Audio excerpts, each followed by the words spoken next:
또 지키는 불신 지키기 높으신 이름 찬양해 할렐루야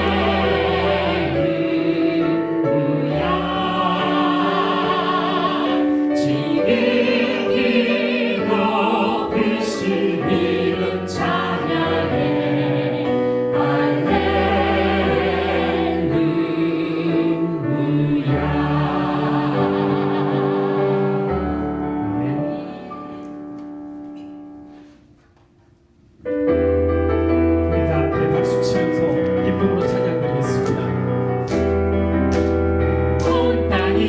주를 찬양 날마다 주를 찬양하세 주의 기사와 주의 영광 온 땅에 널리 알려져 온 땅이여 주를 찬양 날마다 주를 찬양하세 주의 기사와 주의 영광 온 땅에 널리 알려졌네 위대하신 주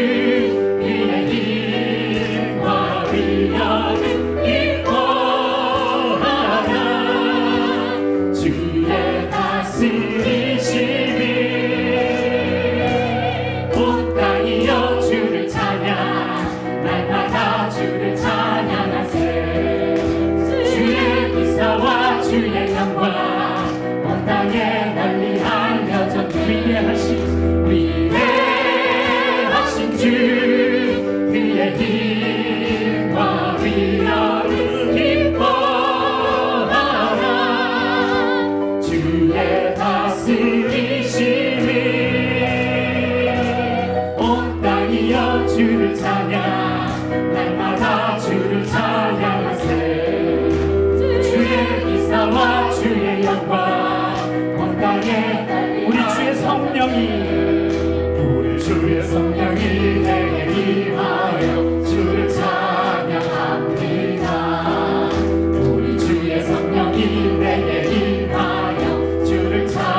한 번 더 손뼉 치면서 손뼉 치면서 손뼉 치면서 주를 찬양합니다. 손뼉 치면서 손뼉 치면서 주를 찬양합니다. 그는 여호와 그는 여호와 창조의 하나님, 그는 여호와 전능의 하나님, 그라세 양묘요 완성의 하나님, 그는 여호와 치료의 하나님. 찬양하세 할렐루야, 찬양하세 오 할렐루야. 그는 여호와 전능의 하나님, 그는 여호와 치료의 하나님, 자존의 하나님 자존의 하나님, 아브라함의 하나님, 여호와 샬롬 평강의 하나님, 이스라엘의 하나님, 영원한 하나님, 그는 여호와 치료의 하나님. 찬양하세 할렐루야, 찬양하세 오 할렐루야. 그는 여호와 전능의 하나님, 그는 여호와 치료의 하나님. 여호와 이름 여호와 이름 그 나의 공급자, 구원의 하나님, 구주의 하나님, 아들을 보내어 그를 증거하셨네. 그 여호와 치료의 하나님. 찬양하세 할렐루야, 찬양하세 오 할렐루야. 그는 여호와 전능의 하나님, 그는 여호와 치료의 찬양하세 찬양하세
감사합니다. 뒤에 말씀을 같이 보겠습니다. 창세기 1장 3절부터 13절까지 말씀을 같이 보도록 하겠습니다. 구약성경 창세기 1장 3절부터 13절까지 말씀, 저와 여러분이 한 절씩 교독하시도록 하겠습니다. 제가 먼저 3절 말씀 봉독해 올립니다. 우리가 창조주 하나님 어떤 분이시냐? 하나님은 창조주 하나님이시다라는 말씀을 우리가 보고 있습니다. 우리 2절 말씀 프린트에 되어 있는데요. 성경에도 있습니다. 우리 같이 한번 읽어 보겠습니다. 땅이 혼돈하고 공허하며 흑암이 깊음 위에 있고 하나님의 영은 수면 위에 운행하시니라. 아멘. 우리 지난 시간 배웠던 걸 한번 잠깐 생각해 보겠습니다. 하나님의 창조의 역사가 있기 전에 세 가지의 상태가 있었다는 것을 저희들이 이야기했습니다. 첫 번째는 뭐였습니까? 혼돈, 무질서라는 것입니다. 우리의 삶에도 혼돈과 무질서가 찾아올 때가 있습니다. 또 이번에 이런 신종 코로나 바이러스로 인해서 혼돈, 어떻게 해야 될까? 질서가 갑자기 무너지고 혼란스러운 그런 모습들을 가지고 있는데, 하나님의 창조의 역사가 있기 전에 이 땅 가운데 혼돈이 있었다고 하는 것을 성경이 말합니다. 두 번째는 뭐라고 말씀드렸던 걸 기억하십니까? 공허하다는 것입니다. 말씀드린 것처럼 우리 현대인들이 경험하는 가장 큰 어려움은 공허함입니다. 뭔가 채울 수 없다는 것입니다. 예수를 믿는 사람에게도 이런 공허함은 찾아올 때가 있습니다. 그래서 우리가 끊임없이 주의 말씀을 묵상하고 읽고 하나님 은혜로 우리 심령을 채우고 감사한 마음으로 우리의 마음을 채우고 여러분 찬양으로 우리의 심령을 채워갈 때 우리 마음에 있는 공허함은 사라지고 하늘의 평화가 찾아오게 될 줄로 믿습니다. 그 다음에 세 번째는 뭐라고 말씀드렸습니까? 흑암입니다. 어두움. 이 흑암이 있었던 세상 가운데 하나님께서 빛을 창조하심으로 창조의 역사가 시작되었습니다. 그런데 이 창조의 역사에 성경은 하나님의 영이 수면 위에 운행하셨다 그렇게 말씀하십니다. 우리는 일반적으로 성부 하나님은 창조주이시고 성자 하나님은 구원자이시고 성령 하나님은 어떤 분이라고 여러분 알고 계십니까? 성령 하나님 하면 우리는 오순절 다락방을 생각하기가 쉽습니다. 그래서 성령은 능력이신 분, 또 영이신 분, 또 보혜사 이렇게 표현되어 있어서 보혜사이신 분 그렇게 생각하는데, 오늘 창세기 1장 2절은 하나님의 영이 수면 위에 운행하셨다 그렇게 말씀하심으로 천지 창조의 역사에 있어서 성부 하나님과 성령 하나님이 함께 하셨다고 하는 것을 분명히 알려주고 있습니다.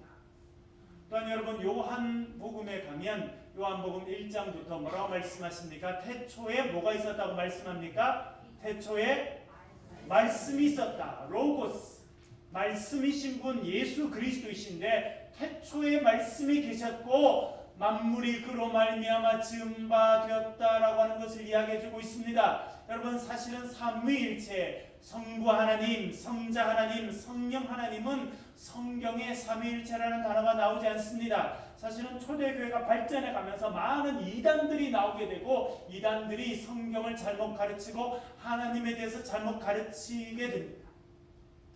정말 우리가 앞으로 하나님께서 은혜 주시 세워가는 교회는 정말 건강한 공동체가 될 수 있기를 간절히 바랍니다. 정말 복음 가운데 바로 서 있고 또 인간의 이성적으로도 합리적인 사고를 하고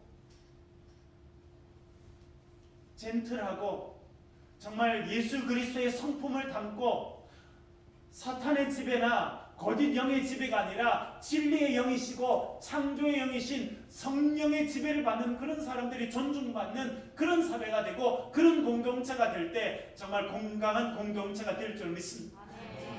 저는요 오늘도 낮에 아내랑 와서 기도하고 할 때 하나님 저희들을 부르셔서 새로운 공동체를 시작하게 하신 이유가 무엇입니까? 제가 질문했어요.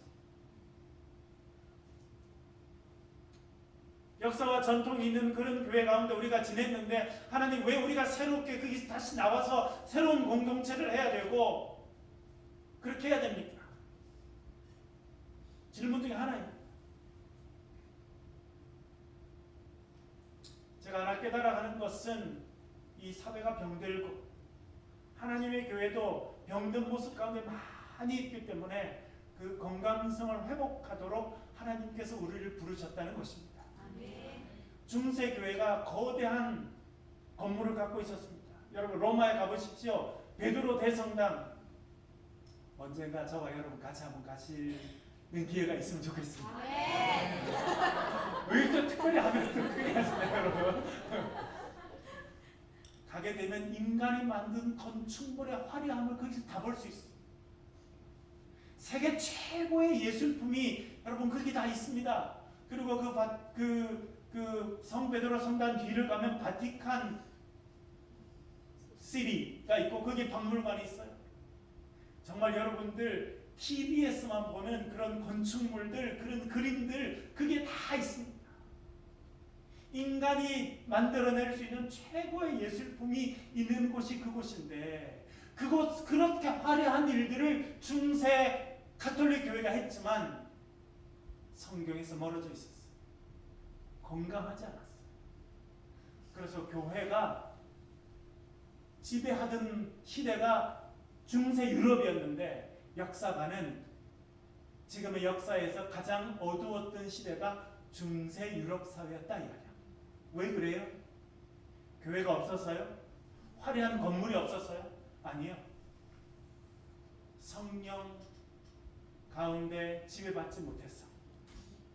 인간의 하나님의 자리에 앉아 있어서 인간의 제도 가운데 교회가 갇혀 있어서 하나님의 말씀의 능력이 인간의 제도 가운데 갇혀 있어서 그래서 교회가 병들게 되고 중세 사회가 다 병들게 됩니다. 그래서 하나님께서 루터라고 하는 사람 그 사람의 말씀을 연구하고 말씀을 묵상하고 가르치고 그렇게 하다가 하나님의 뜻을 알게 돼서 야 정말 하나님께서 기뻐하시는 그런 교회로 세워가야겠다. 사실 루터는 새로운 교회를 만들 마음이 없었습니다. 자기도 루터도 자기도 사제 중에 한 명이었기 때문에 정말 이 병든 로마 교회를 고쳐갈 수 있겠다 생각했습니다. 그래서 루터는 새로운 교회를 만들 마음은 별로 없었어요. 그러나 그런 과정 가운데 하나님은 개신교회라고 하는 프로테스탄트 개혁교회라고 하는 새로운 교회가 탄생할 수밖에 없도록 만드셨습니다. 그것을 기초도로 만든 사람은 깔뱅이라고 하는 사람이고 우리 개혁교회는 그 깔뱅이의 가르침을 마음에 많이 담고 살아가고 있습니다. 그의 개혁교회의 모토가 뭐냐면 끊임없이 개혁되는 교회. 한 번 개혁되어 끝나는 것이 아니라 계속 개혁되는 교회. 그리고 계속 개혁되기 위해서 뭐가 필요하느냐? 진리의 영이신 성령님의 인도가 필요하다. 그렇게 말하고 있습니다. 여러분 오늘도 성령님께서 저와 여러분을 다스리시는 하나님의 사람이 되실 수 있기를 주의 이름으로 간절히 축원합니다. 그 진리의 성령, 창조의 성령께서 창조의 역사에 함께 하셨음을 본문은 말하고 있습니다. 데살로니가 전서 5장 16절부터 19절까지 제가 프린트해 놨는데요. 여러분 한번 천천히 읽어 보시겠습니다. 시작. 항상 기뻐하라. 쉬지 말고 기도하라. 범사에 감사하라. 이것이 그리스도 예수 안에서 너희를 향하신 하나님의 뜻이니라. 성령을 소멸하지 말며. 아멘. 항상 기뻐하라, 쉬지 말고 기도하라, 범사에 감사하라. 이것이 하나님의 뜻이라는 것을 사도 바울이 딱 말하고 난 다음에 당장 중요하게 또 하는 게 있습니다. 그건 뭐냐면 성령을 소멸하지 말라는 것입니다. 그건 뭐냐면 중세 시대뿐만 아니라 초대교회 때 사도 바울이 말씀을 전하던 그 성령의 폭발적인 역사가 있던 초대교회 때도요, 성령의 역사가 있었지만 또 한편으로는 성령이 소멸되는 일도 있었다고 하는 것을 말해주고 있습니다. 이것은 우리가 하나님께서 우리에게 주시는 경고의 말씀으로 받아들일 필요가 있습니다. 여러분, 한번 은혜 충만하다고 계속 그 상태로 가는 게 아니라는 것입니다. 3번 성령의 충만한 은혜를 경험했다고 그렇게 계속 살 수 있는 게 아니라는 것입니다. 끊임없이 성령의 충만함으로 살아가야 된다고 하는 것을 말씀하고 있습니다. 심지어 여러분, 성령 충만한 가운데 방언의 은사를 받았어요? 방언으로 기도할 수 있는 사람이 있습니다. 그러나 방언으로 기도는 하지만 성령과 관계없는 삶을 살아갈 수도 있습니다. 두려운 일이죠. 그렇지 않습니까? 그래서 내가 방언을 하느냐 안 하느냐, 내가 신의 은사가 있느냐 없느냐, 그것이 중요한 것이 아니라 내가 오늘도 성령 충만한 가운데 성령의 다스림을 받느냐 받지 못하느냐, 그것이 중요합니다. 여러분, 날마다 주님 앞에 성령님 오셔서 나를 다스려 주옵소서 기도하실 수 있기를 간절히 바랍니다. 성령께서 함께 하실 때 생명 창조의 역사가 있게 될 것입니다. 성령이 우리와 함께 하실 때 진리의 영이신 성령께서 우리를 진리의 길로 인도해 주실 줄로 믿습니다. 두 번째는요, 하나님의 창조의 방식에 대해서 한번 생각해 보겠습니다. 하나님께서 천지를 창조하셨습니다. 어떻게 창조하셨다고 하는 것을 성경이 말씀하고 있습니까? 말씀으로 창조하셨다는 것입니다. 생명의 말씀으로. 창세기 1장 3절 6절 9절 계속해서 한번 읽어보겠습니다. 시작. 하나님이 이르시되 빛이 있으라 하시니 빛이 있었고, 하나님이 이르시되 물 가운데 궁창이 있어 물과 물로 나뉘라 하시고, 하나님이 이르시되 천하의 물이 한 곳으로 모이고 묻이 드러나라 하시니 그대로 되니라. 아멘. 제가 줄을 그어놨죠? 뭐라고 되어 있습니까? 하나님이 이르시되라고 하는 말이 창세기 1장 3절부터 계속 반복됩니다. 첫째 날, 둘째 날, 셋째 날 하나님의 새로운 창조의 역사가 있게 될 때 첫 번째 나오는 단어가 있습니다. 히브리어 말로는 바요메르 엘로힘, 바요메르 엘로힘, 바요메, 하나님께서 말씀하셨다는 뜻입니다. 그것은 무엇이냐면 하나님께서 창조하시는 방식은 말씀을 통해서 하셨다라고 하는 것입니다. 하나님께서 말씀하셨더니 빛이 생기게 되고, 하나님이 말씀하셨더니 하늘이 생기게 되고, 하나님이 말씀하셨더니 바다가 드러나게 되었다 말씀하십니다. 여러분, 하나님 말씀에 능력이 있음을 믿고 살아가실 수 있기를 간절히 바랍니다. 이 세상의 역사는 빅뱅에 의해서 창조된 것이 아니라 하나님의 능력의 말씀에 의해서 창조되었다, 성경이 알려주고 있는 것입니다. 창세기뿐만 아니라 시편의 기자도 그렇게 말합니다. 33편 6절 같이 읽어보겠습니다. 하나님의 여호와의 말씀으로 하늘이 지음이 되었으며 그 만상을 그 입 기운으로 이루었다. 아멘.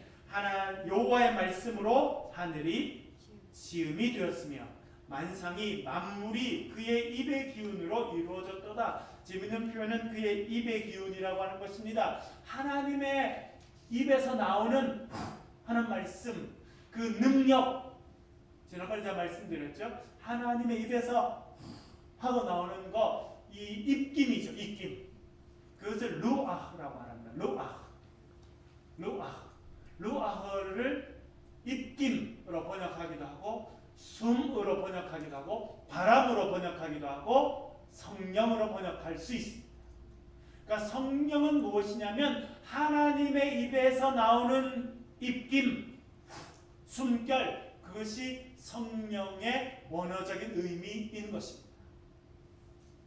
하나님의 입에서 나오는 말씀, 그 능력의 말씀이 창조의 역사를 이루게 되었다, 그렇게 말씀해 주고 있는 것입니다.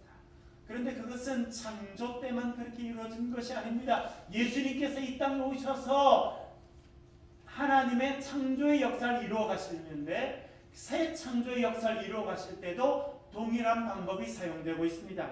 마가복음 1장 23절부터 여러분 쭉 같이 한번 프린트물을 보면서 읽어보겠습니다. 마침 그들의 회당에 들어 귀신 들린 사람이 있어 소리질러 이르되 나사렛 예수여, 우리가 당신과 무슨 상관이 있나이까? 우리를 멸하려 왔나이까? 나는 당신이 누구인 줄 아노니 하나님의 거룩한 자니이다. 예수께서 꾸짖어 이르시되 잠잠하고 그 사람에게서 나오라 하시니 귀신이 그 사람에게 경련을 일으키고 큰 소리를 지르며 나오는지라. 아멘.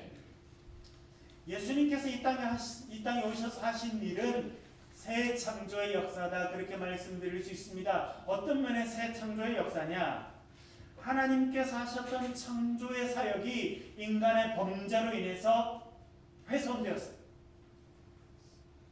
죄가 이 땅 가운데 오게 되고 사망이 찾아오게 되었습니다. 죄와 사망이 인간을 지배하게 되었는데, 이 죄의 세력을 지배하고 있는 세력이 사탄입니다.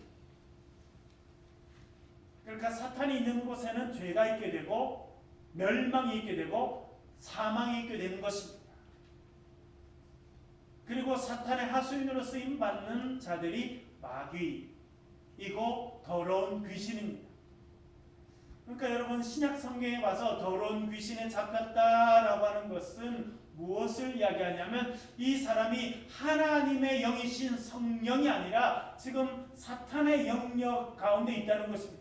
성령의 지배를 받지 못하고 지금 사탄의 지배를 받고 있다는 것입니다. 사탄의 하수인인 마귀에 붙잡혀 살아가는 인생이라는 것입니다. 다시 돌려서 말하면 그는 죄의 권세 가운데 있고 사망의 권세 가운데 붙잡혀 있다라고 하는 것입니다.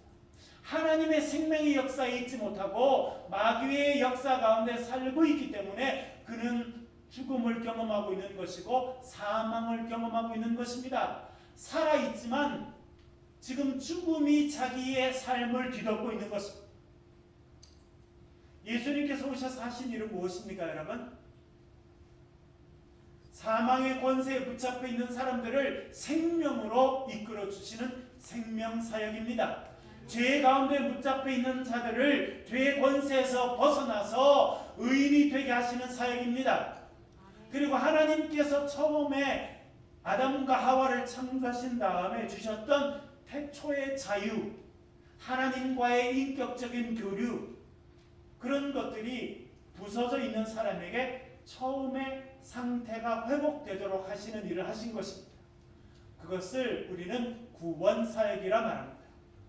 구원이라고 하는 것은 여러 가지 의미입니다. 천국에 가는 것도 구원사역입니다.